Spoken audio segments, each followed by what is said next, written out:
so you can see the truth, Barry. And then you'll treat me like a god. What's up, guys? It's the Nightwing at Way of Life Esports coming at you guys with another League of Legends video here today, talking about the LCS 2020 Summer Split All-Pro teams, and I will be going over the third, second, and obviously the first All-Pro team. Now, it's very important you pay attention to the third and second teams. That way we can kind of have a safe discussion to see what's really going on with a lot of these picks, because some of these picks are really, I guess, up in the air, you know? Like, it's really crazy in a lot of different things. So let's go with the third team. So you have top lane Impact, jungle Closer, mid lane tie between Nisqy and Power of Evil, bot lane FBI, and support Ignar. So let's just go support to top lane, right? So Ignar being on the third LCS All-Pro team for the 2020 Summer Split. I mean, I guess, you know, I wasn't really checking for a lot of supports, you know, this split, but Ignar, he actually had been playing really well, but to be fair, I think a lot of people are not going to like my answer to this. I think Aphromoo deserved to at least be in the third LCS All-Pro team. I think that he actually had been playing pretty well. That's not to say Ignar hasn't been. I think Aphromoo should be in that position, but Ignar there is okay.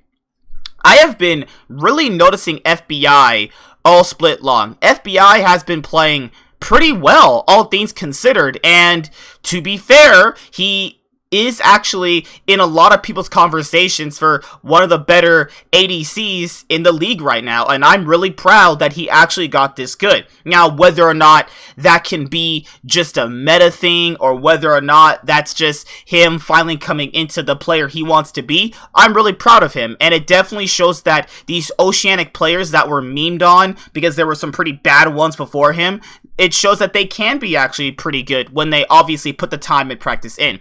You have a tie between Nisqy and Power of Evil. To be fair, that's also kind of fine with me. Nisqy was undoubtedly the best mid laner, you know, last split, and most of this split up until the point where Cloud9 started falling off, and, you know, you could clearly tell he had some issues in the mid lane, and it makes sense why he'd be put here. Power of Evil, same thing with Nisqy, started off pretty strong, faltered at some points. These two are perfectly fine right there. They're pretty much like different players doing different things good for both their teams. So I'm cool with that right there. Now, Closer, in my own personal opinion, should be on the first team. Blabber should be on the third team. Let me explain why.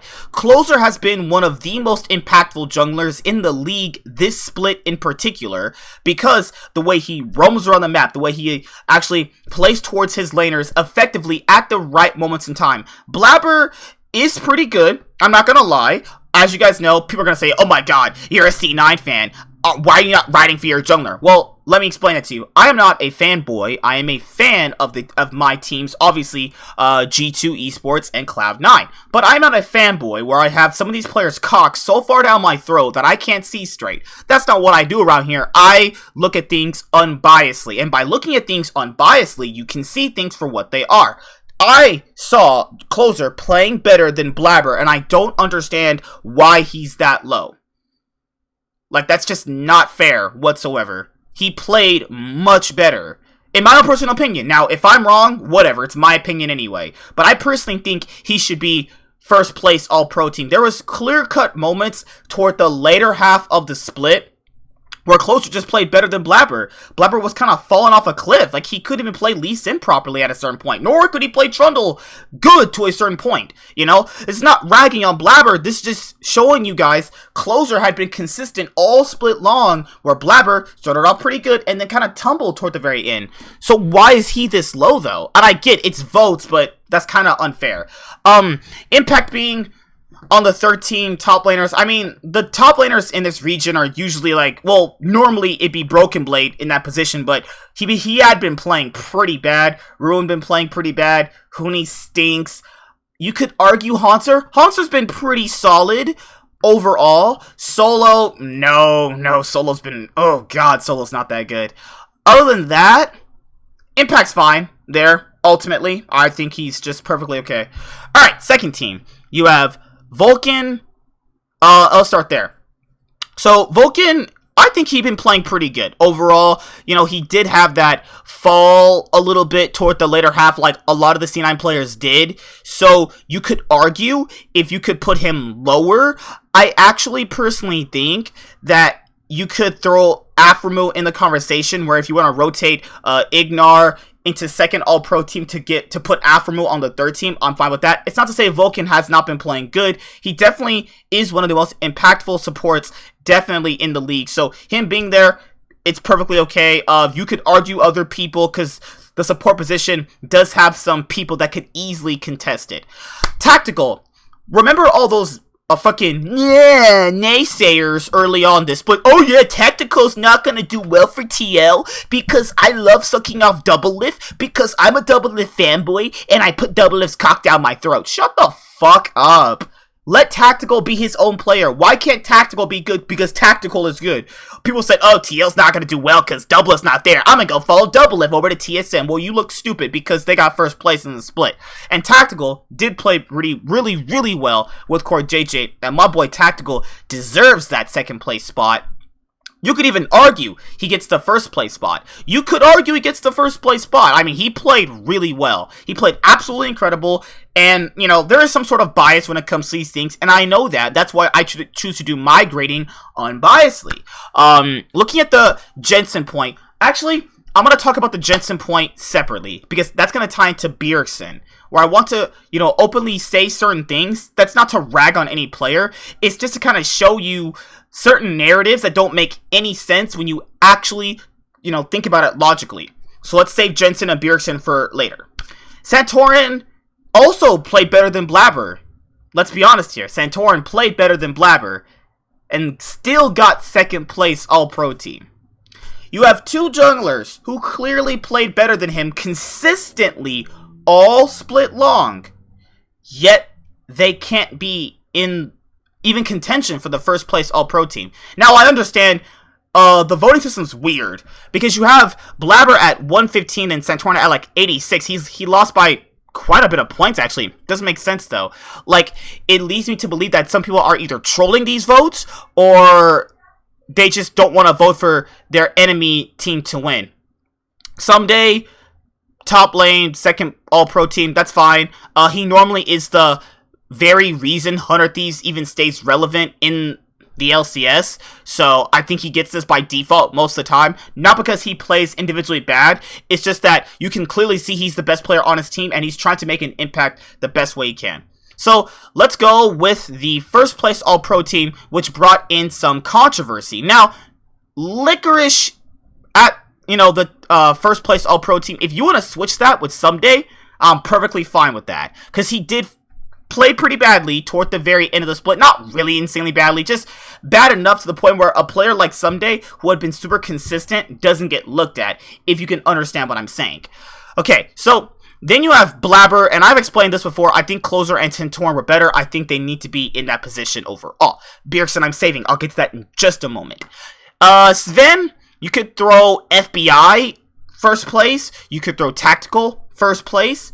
I'm cool with that. You also have Bang. Bang played pretty well all split long, and that's who I literally have just given you 3 perfect ADCs that could be in that first place all-pro team. It's not because I'm a super advocate for a ton of diversity, because I feel like diversity should be what is in these. Obviously, you should be giving it to the best players overall, but to see certain players get it when you clearly have seen other players playing better is the problem I'm trying to bring up. I'm not trying to bring up something just to bring it up. I'm trying to point out a point to you people. So let's go over the Jensen and Bjergsen point. So the narrative this split was that Bjergsen is carrying his team. But in past splits, Jensen was in the same position that he was in on Cloud9. Let me explain it to you, so people who are watching right now, who may or may not have been watching back then, can understand this. So their narrative with Jensen was always he was on Cloud9, he's the star mid laner of Cloud9, just like Bjergsen on TSM. He's pretty much the sole reason why Cloud9 won a lot of those playoff series, got close to, almost knocking out some teams at Worlds to get even further. He's also a very clear-cut reason why they've gotten out of all those group stages. I don't care what other people say, but, oh, sneaky this, shut the hell up. You don't know what the fuck you're talking about. So, other than that, you also have to factor in, he was so strong for Cloud9 that people would not only target ban him so much, that they made it apparently in their past games, if you go back and watch, to consistently gank him, so much so that C9 had to place their jungler next to him to a certain point, just so he could get further ahead. The narrative for Cloud9 was that if Jensen got ahead, they won the game. If not, they're gonna struggle. And you could see that in the 2017 play-in stage, group stage. You could see it through most iterations C9's rosters had with Jensen. Bjergsen undoubtedly always gets this... How do I say this without sounding mean? Bjergsen gets credit even when, things are kind of not even favored for him. You know what I mean? So, if Bjergsen is playing poorly, what I've noticed a lot of people do is they don't even acknowledge it. They just are like, well, his team played badly. It's not his fault. I clearly saw him in games play poorly. What? No, it was, fuck. It was a couple games in the 2019 spring split that really opened my eyes to this. He clearly played badly in a lot of those games, actually. He played badly last split. Let's be honest, he played badly last split. And then people are like, well, no, it's his team. If you give him a better team, well, he'll just do better, right? What the fuck? What? You're missing the whole... You just went all the way. You went right there to my door, dude. Keep right here. Right here. You're going way left field. Listen to what I'm saying for people who are watching. What I'm trying to say about Bjergsen is that he gets certain things gifted to him, handed to him, just because he's Bjergsen. Do you not that's the underlying point I'm trying to bring to you. You see my point there? When it's against Jensen, it's always, oh, he's a choker, he didn't hit his hourglass button, and blah, blah, blah. Well, in context, if I want to really make this about success, you want to talk about success, because let's be honest here. The only thing people will remember, let's say if League continues, and hopefully it does, I want to always support my teams no matter what, Cloud9, G2, LCS, obviously I want this to be a very, very long-lasting thing, as we all do. What are people going to remember in the next 10 years? Bjergsen's lucky IEM Katowice championship back in 2015, where they beat Team World Elite, a team that was so shitty, they were 9th place in the LPL, somehow got a chance to be in the IEM Katowice championship, because I think another team declined or some shit. They upset the best team in the world at that moment, which was the Ku Tigers. I think that's the name they were going by. And then TSM beat them. You know why they beat them in that championship? Because it's pretty much a given. That's why it's an upset. World Elite were dog shit. Let's look at Jensen. Jensen has consistently, well, except for just last year, always gotten out of group stage. International performance is what you should focus on, because that's what most people are going to focus on. Then someone's going to tell me, well, oh, wait, whoa. What about domestic performances? Jensen has 2 trophies now. It doesn't matter. People can't hold that over him now because he has domestic trophies now. It doesn't matter how many you got. That means nothing. It's LCS. Let's be honest here. Let's count international performances. So Bjergsen and his TSM fellows have only ever gotten out of 1 group stage. Whether or not you call that because Svenskeren wasn't able to play with SK Gaming and no Koreans and blah, blah, blah, doesn't really matter. They got out of the group stage. I don't hold that against Jensen. Not going to do it for Bjergsen. That would not be fair. So Bjergsen has gone out of 1, I literally repeat, 1 group stage his entire pro play tenure. Jensen has gotten out in 2016, 2017, 2018. That's 3 times. Now, let's count this. Quarterfinals in 2016, quarterfinals in 2017. They almost beat Team World Elite to go to semifinals in that year. Reaper's shitty drafting gave Shie Kog'Maw and, what was it, Mystic. It was they gave up the Galio Kog'Maw duo, which was Reaper, what the fuck are you doing? 2018, Cloud9 go to semifinals at Worlds. But you know what the narrative for Jensen always is? He's a choker, blah, blah, blah. He got destroyed by Caps. He gets blitzed by all the better mid laners. What has happened to Bjergsen? Are we just gonna ignore that? Because it seems to me people are just in love with this dude. No matter what he could play completely dog shit at an international event. People are in love with this guy. But with Jensen, it's not the same thing. It's like, well, yeah, Jensen's pretty good, but he choked against that good mid laner rookie. Oh yeah, he choked against a better mid laner. I'm like, what kind of logic is that? If Bjergsen chokes against a better mid laner, oh yeah, it's Bjergsen. His team failed him. What? What the fuck? That makes no sense. That conceptually makes no sense. And then now the narrative is, well, he was the Jensen now because obviously his team actually is pretty bad, and I'll say that for sure. The team did play pretty badly, and he was the only reason why they would win games. Let's be honest here. During the LCS 2020 Summer Split, he's the only reason why they're winning games. But this is why people are getting mad at this. That's the same position Jensen was in about what, most of his time on Cloud9? But he never got any recognition for that. All he got, I swear, was 2 first-place All-Pro teams when it was very clear he was the best. But other than that, people say he's a choker, is blah, blah, blah. It's like, why don't the same things work for both of them? I think Jensen did play pretty well this split. And I don't think it should have been... this definitely should have been a tie. This should have been a tie. They both played incredibly well. Because if you can have a tie for 3rd place, you can definitely have a tie for 1st. Depends on how the voting system works. Now, I'm not going to expose anybody through here. It doesn't really matter, right? But what I'm trying to say is a lot of people should look at what's going to be looked at in the future rather than what's looked at now. You know what's going to make people remember certain things that I haven't even brought up yet? Because I wanted to save it for my argument to close it out beautifully so most people are going to understand this. Jensen has also had more international success. Whether you say it's luck or whatever, that's debatable. You can debate that to the end of time, whether or not it's luck. I'll be the first to admit to you, TL beating IG was complete luck. I don't care if you get mad. I don't care what you think. It's complete luck. I have gameplay to back this up, but it doesn't matter. Jensen still made a bigger impact internationally than Bjergsen has ever had. Do people not understand this?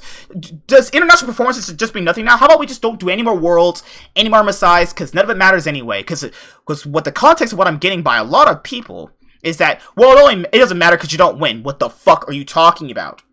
You can also play pretty well and not win at an international event. Hence, other teams from the past, people look at now and go, oh my god, that team was actually pretty underrated. That team was actually pretty good. You know, Samsung Blue, they got destroyed by Samsung White, but you know what? They actually improved the game and showed us a lot. What I'm trying to show people is that you need to be very fair when you do certain things. So if a player is able to have a certain narrative focused around them, why is the other player given that same opportunity? So some stuff that works for Bjergsen does not work for Jensen. And then when it favors Bjergsen, it doesn't work for Jensen. What kind of fucking sense does that make? You know, like, what actual sense does that make to people? And then it's just because people are so in love with this guy, they have dick so far down their throat, they can't see anything, you know? And what are people gonna remember? Some whack IEM championship that no one fucking cares nor remembers unless you were actually watching back then, which I was, or you care about TL upsetting IG at MSI 2019, which was luck. What are people gonna remember? The C9 semifinal with semifinal run at Worlds 2018? Or are you gonna remember TSM and Bjergsen failing at international events consistently? What are you going to remember more? I swear to God, if someone says international performances, well, you only got one. And most people already count that as luck because of what happened for them to even get to the finals and make the finals and win the finals. You see my point there? It's just that this also happens with other players. Bjergsen and Jensen's just one that's been boiling in my head for a while. So what I'm trying to get to you people at the end of this video, certain things apply to players differently. And then when other players have this same issue, it totally works out for them. But it doesn't work out for the other player who originally had to go through these problems. See my point there? You can disagree with me about every single point I've made. That's fine. That's opinion. That's how this all works, right? But Jensen was in the same spot Bjergsen was when he was on Cloud9, consistently having to play with weak players and always having to be the carry. He even openly admitted he always had to overperform. So whether you disagree with that is up to you when the player himself has actually come out and said that. So it is what it is at the end of the day. This shit's whack to me. I don't give a fuck about these awards anymore. whoever wins MVP doesn't really matter to me personally. I mean, because the actual MVP who deserves it never really wins anyway. Let's be honest here. They just consistently give it to the same player over and over and over again. But I digress. See you guys later. Like, comment, subscribe, most of all enjoy. I'm the Nightwing, and Way of Life Esports is signing out, guys. Peace. Hi there, guys. Be sure to like and subscribe to the channel for more stuff. Yeah, thank you.